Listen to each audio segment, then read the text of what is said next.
পঞ্চম শ্রেণীর বিজ্ঞান বইয়ের অধ্যায় ৫ পদার্থের গঠন। আজকে আমরা এই অধ্যায়ের অনুশীলনী প্রশ্নের উত্তরগুলো জানবো। তো চলো শুরু করা যাক। ১ নম্বরে আছে সঠিক উত্তরে টিক চিহ্ন দিন। ক নাম্বার, কোন অবস্থায় অণুগুলির মধ্যে আকর্ষণ শক্তি সবচেয়ে শক্তিশালী হয়? সঠিক উত্তর কঠিন পদার্থ। খ, পানির কঠিন অবস্থা কোনটি? সঠিক উত্তর বরফ। গ নাম্বার, শরবত থেকে চিনি পৃথক করার জন্য কোনটি ব্যবহার করবে? সঠিক উত্তর তাপ। ঘ, কোন দ্রব্য ব্যবহারের পর ফেলে না দিয়ে পুনরায় ব্যবহার করলে পরিবেশ ভালো থাকে? এখানে সঠিক উত্তর এটা। তারপর ২ নম্বরে শূন্য স্থান পূরণ করি।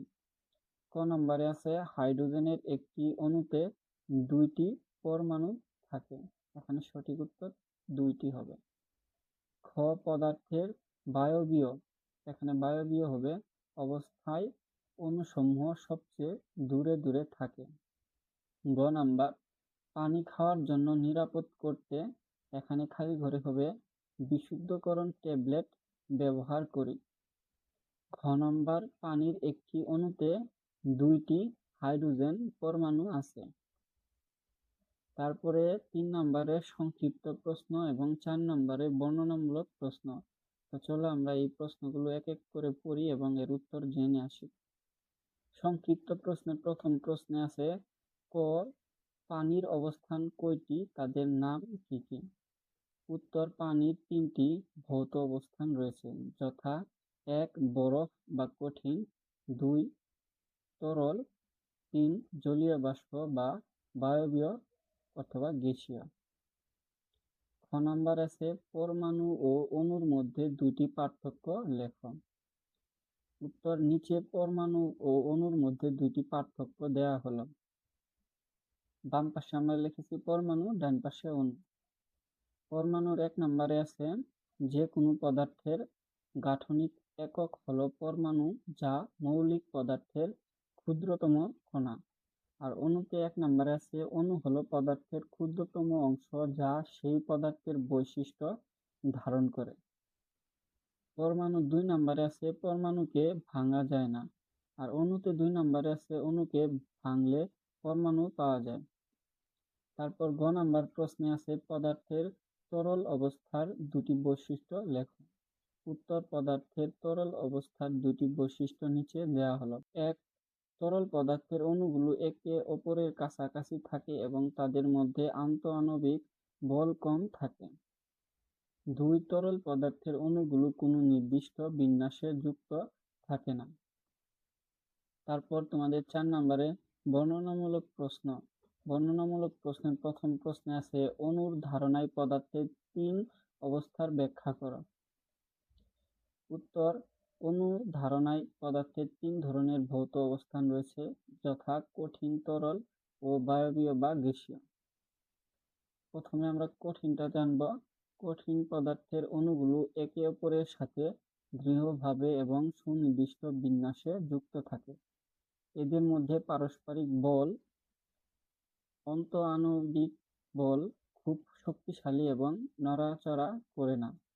এর জন্য কঠিন পদার্থের আকার, আকৃতি ও আয়তন নির্দিষ্ট থাকে, যেমন বরফ। তারপরে তরল।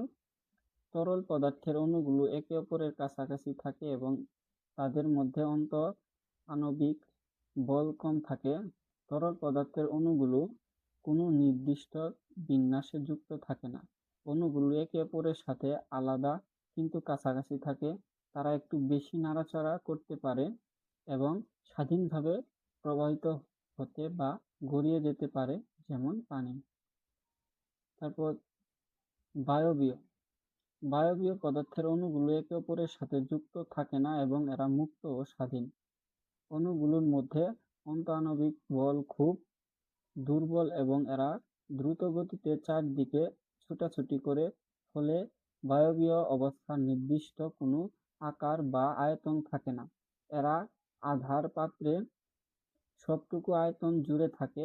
পাত্র খোলা রাখলে তা বাতাসে ছড়িয়ে পড়ে। তারপর খ নাম্বার প্রশ্নে আছে রাসায়নিক বর্জ্য পদার্থের থেকে পরিবেশ দূষণ কমানোর জন্য কি কি করা যায়?